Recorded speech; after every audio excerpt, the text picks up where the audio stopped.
jingle bells in acknowledgement, in celebration of our 200th YouTube video. We're assuming it's 200. I'm pretty sure it's 200. But anyway, so thank you if you've already subscribed to this channel. It's much appreciated.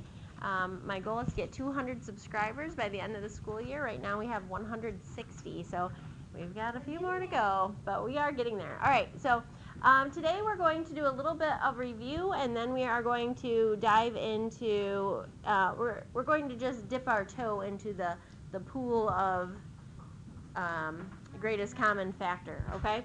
So first thing we've got to do is a spell ringer. 5 is what percent of 20? So let's hear some answers, and we'll see how we did with this. Everyone was really pretty busy singing Christmas carols. Oh boy, all right, Manson's here to help us out. I got 120.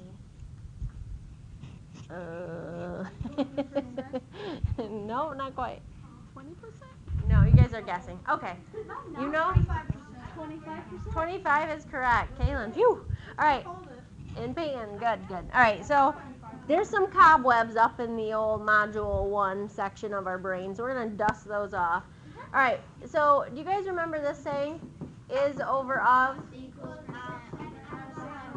Oh, now you remember. Okay, so now we've got to figure out what goes where. This is like a freebie, okay? It's a free gummy bears. 5 is. That goes on top. So the 5 goes on top where the is goes. All right, what percent? Do we know the percent? No, so that's an empty box. And then of 20. So that goes on the bottom. All right, now I bet you guys could solve this. To get from 20 to 100, what do we multiply by? 5. Yep, 5 times 5 is? 25. 25 out of 100. So what percent is that? 25%. Yep. Woohoo! All right. Feeling better about that now? All right, so the next one requires you to know some of the vocabulary of math, all right, and the different operations and what words mean the answers to those operations. So when we add, we find the what? Sum. When we subtract, we find the difference. When we multiply, we find the, and when we divide, we find the quotient. Very good. So what does this mean to do here, Calvin? Divide them, yep. So first thing you're going to do is just set up your division problem. So 5/8 divided by 6 and 5/6. Now we've got to make sure this is in the format we need. So we need only numerators and denominators before we, perform the operation. So we're able to keep this just as 5/8. We're still just talking about division. We're not going to copy dot flip yet. So what is 6 and 5/6 as a mixed number, Ava? As a 6 and 5/6 as a mixed number? I'm sorry, as an improper fraction. Okay. Sorry, my bad. 41 over 6.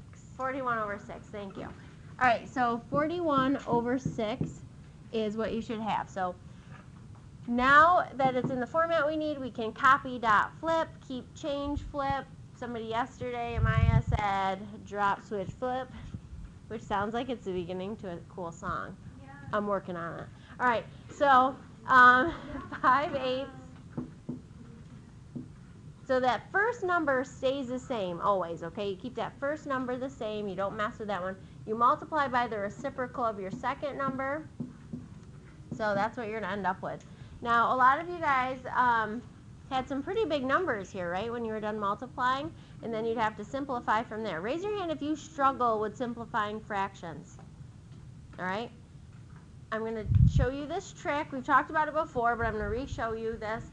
And hopefully, if you're not good at simplifying fractions, this trick will make it a little bit easier because you'll be working with smaller numbers if you do this early rather than later.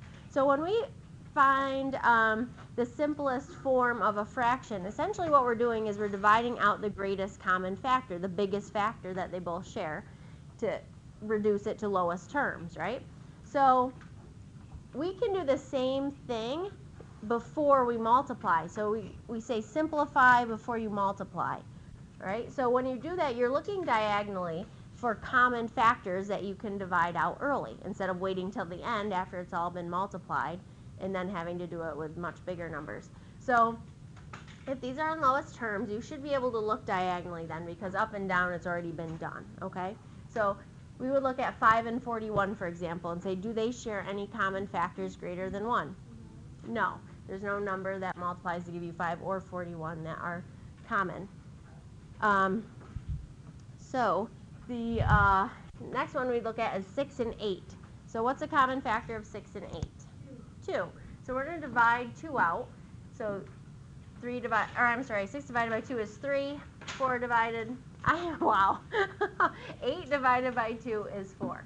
Okay, so 5 times 3 is 15, and 4 times 41 is 164. Very good. So did any of you guys get I got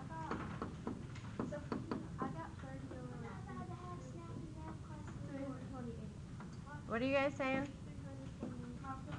Sorry, I'm super distracted right now. There's like a hub of activity going on behind me. All right. It was him. All right, anyway. So we have 15 over 328 is what some of you guys got, right? Oh, I'm sorry, 30 over 328. That's because you still would need to simplify that by dividing it by 2, because they're both even numbers, right? So what we did is we divided it by 2 early. Does that make sense? We divided it by 2 before we multiplied. That way we didn't have to do it later with bigger numbers. So we're doing the same process, we're just getting it out of the way ahead of time. Okay, it doesn't always work, but sometimes you can find a common factor if you look diagonally. All right, so there you go. Let's do this next one. Convert 4/5 to a decimal and a percent. So what is 4/5 as a decimal? Campbell, nice and loud.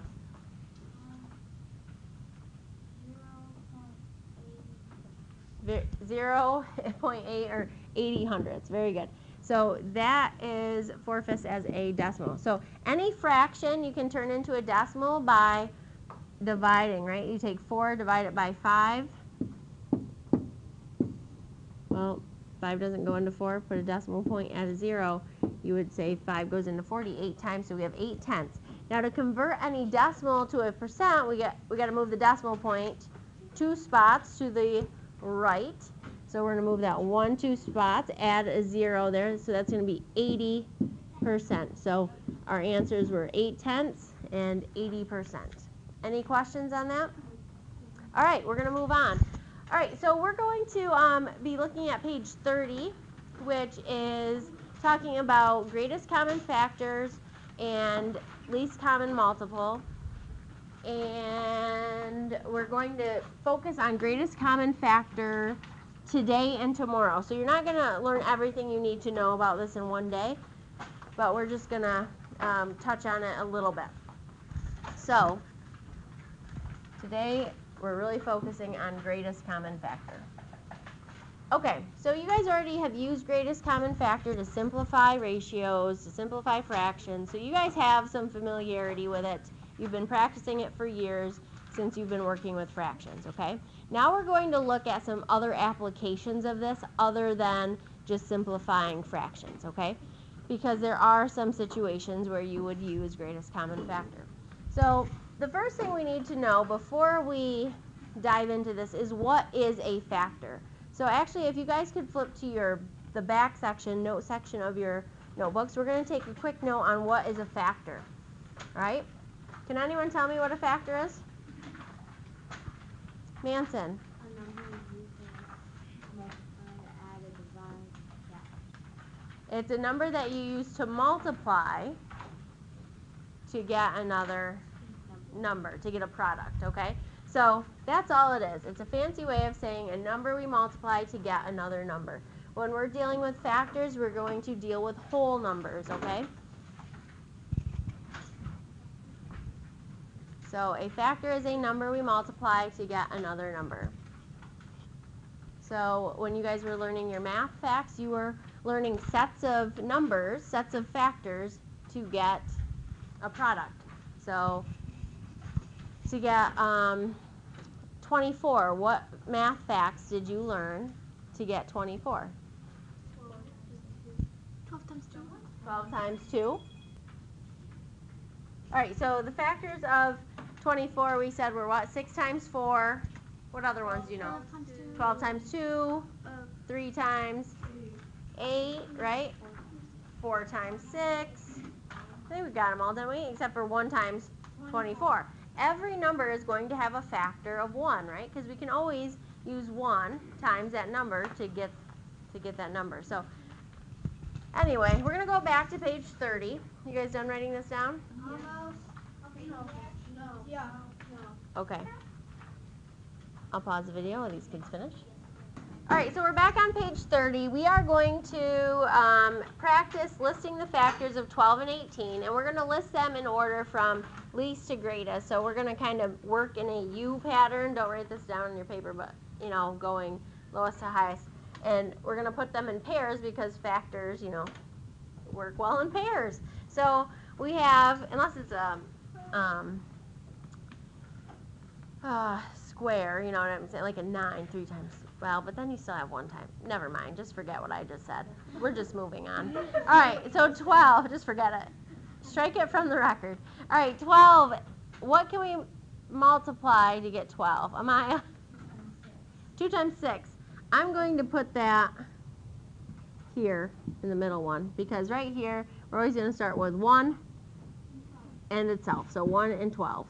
So 1 times 12 would give you 12. 2 times 6 equals 12. What else? Calvin? 3 times 4. Very good. And that's it. So it should go right around. All right. 1, 2, 3, 4, 6, 12. Let's do 18. All right. Start with the basic. Sophia? Very good. 1 times 18. 2 times 9. 3 times 6. Very good. All right, now we're going to look for common factors. Goodbye, notifications. All right, let's look for common factors. So, Kaylin, what's a common factor? 2. 2. They look at each other and they're like, hey, I have a 2 just like that at home. All right? What else? Lola? 6. 6. I better scroll up here. Very good. Tori? 3. And they both share a 1. All right, so 12 and 4 and 9 and 18 are not common to one another. Oops, I forgot to circle the one up here. All right, so now we're going to look at this list, and we're going to find what is the biggest number that they have in common. What's their greatest common factor? Ashton?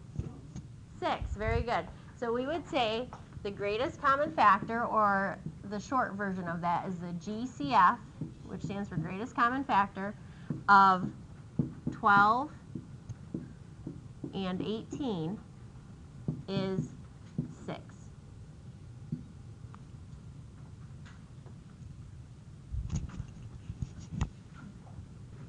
Okay, now we're on page 31, and we're going to go through some more examples. So today we're just making lists of factors. Tomorrow we're probably going to venture into factor trees. So let's do this first one, 30 and 50. All right, so let's start with 30. We're going to make a little chart here. All right, T-chart. So let's start with 1 times 30. Does 2 go into 30? How many times? 15. How about 3? 3 times 10. Good. How about 4? No. 5. 5 times what? 6. And we're done. All right. So 1, 2, 3, 5, 6, 10, 15, and 30 are all of the factors of 30. Let's do all of the factors of 50. Make another T-chart. So 1 times 50. Are you writing this down? 2 times what? 35. Does 3 go into 50? No. Nope. 4? Nope. 5, 6, 7, 8, 9, 10. 10. All right, we've already got it. So there you go. Common factors here are what? 1, 2, 10, 5. all right, there you go.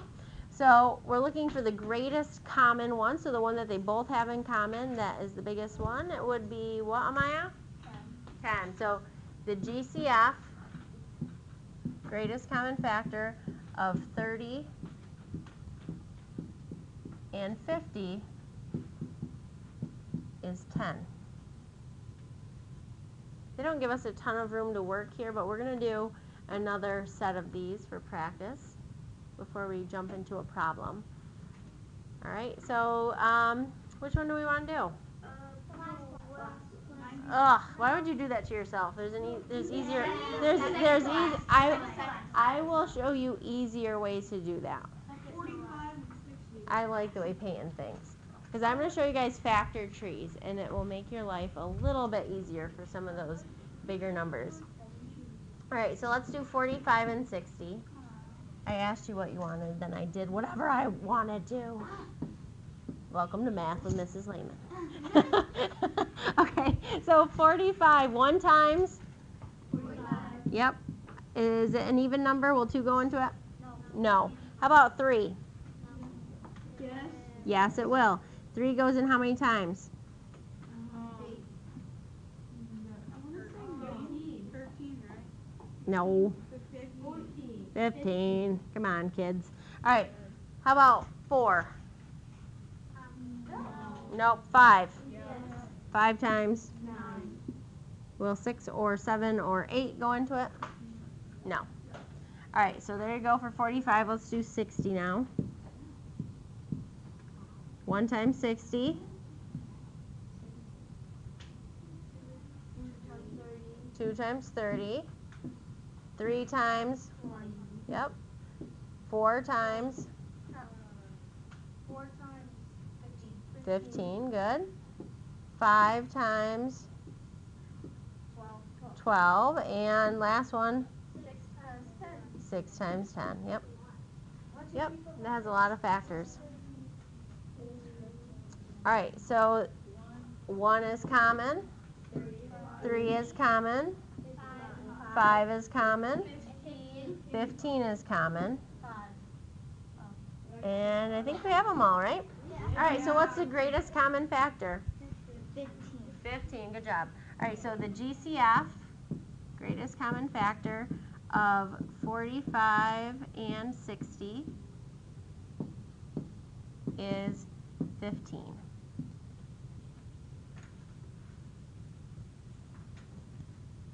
All right, we're going to kind of have to go quick on this example, all right?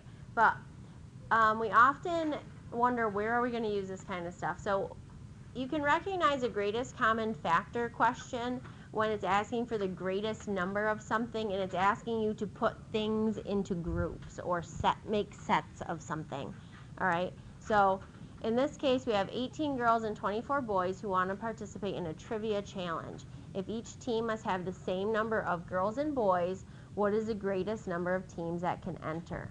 How many boys and girls will be on each team? So chances are, if there's a problem that you read and you kind of go, huh, what is that asking me to do? And it has what is the greatest number? It's GCF, okay? It's greatest common factor. So the key stuff here that we should underline is 18 girls, 24 boys. We've got to spread them out equally. So it says each team must have the same number of girls and boys. And we want to find out what is the greatest number of teams that can enter. How many teams can there be? And we want to know how many boys and girls will be on each team. So how many boys, how many girls? Seems like a lot, but we're going to start with finding out how many teams, how many groups can we make, all right? So we've got 18 girls, 24 boys. So let's make a chart for 18. Yes. Very good. 1 times 18, 2 times, 3 times. There you go. All right, let's do 24. 1 times All right, 1 times 24, 2 times, 3 times, 4 times, and that's it.